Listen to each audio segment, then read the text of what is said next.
Greetings and welcome to Family Worship Radio. I'm your host, Lee Dodd.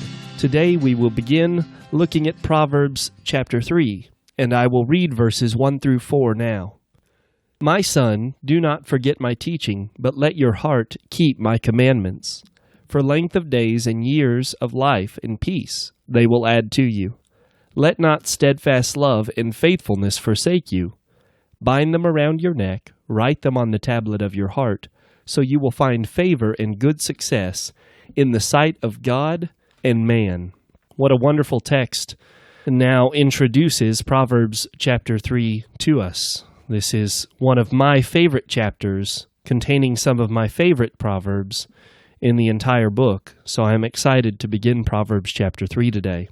I want to focus on a couple of statements here in the first 4 verses, and the first statement is found in verse 1, where Solomon, speaking to his son, pleads with him, saying, "Do not forget my teaching, but let your heart keep my commandments." And there's a curious word here, forget. I want to make it very clear that this is not like forgetting to do chores or forgetting a certain appointment or forgetting a birthday or an anniversary. This is a willful forgetting on behalf of one who has been instructed, in this case, Solomon's son. So when he says, "My son, do not forget my teaching," he is saying, "Son, do not willfully reject it. Do not turn a deaf ear to my teaching, but let your heart keep my commandments."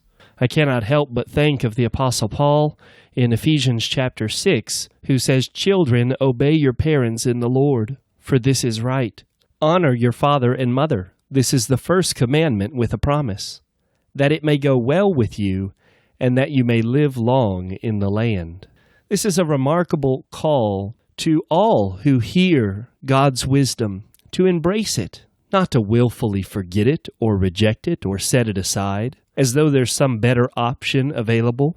Children hearing this today, do not willfully forget, do not reject the teaching of your mother and father, but listen to it and embrace it as the life-giving truth and wisdom that it is. There will never be an instructed son or daughter that can stand before Jesus Christ on the day of judgment and say, "Well, I just forgot." No, it is a willful forgetting. The second comment that I want to make on the text is something that I parallel to a statement of Luke in the New Testament, and that's found in verse 4. Again, more of the benefits of receiving wisdom and treasuring up commandments in our heart. Verse 4 says, "So you will find favor and good success in the sight of God and man." And if you remember, in Luke chapter 2, verse 52, we read of Jesus, the Son of God, who increased in wisdom and in stature and in favor with God and man.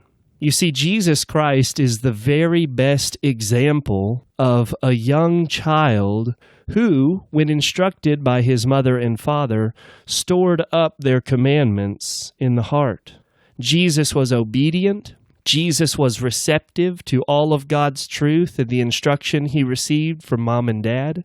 And Jesus perfectly walked in it, never forgetting, never willfully rejecting, never setting it aside for some other option, but always walking perfectly in the wisdom of God as he had been instructed both by his mother and father and by the Scripture themselves. So if you want a great example to mimic, to imitate, to follow after children, the great example is Jesus Christ, who grew in wisdom and stature and favor with God and man.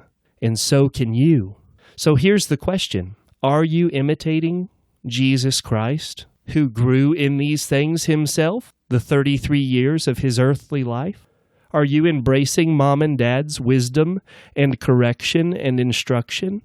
Are you treasuring up these things in your heart, or are you rejecting them? Do they make you angry? Are you rebelling against them?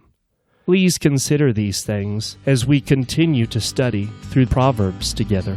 That concludes our study for today. Thank you for listening to Family Worship Radio. God bless you.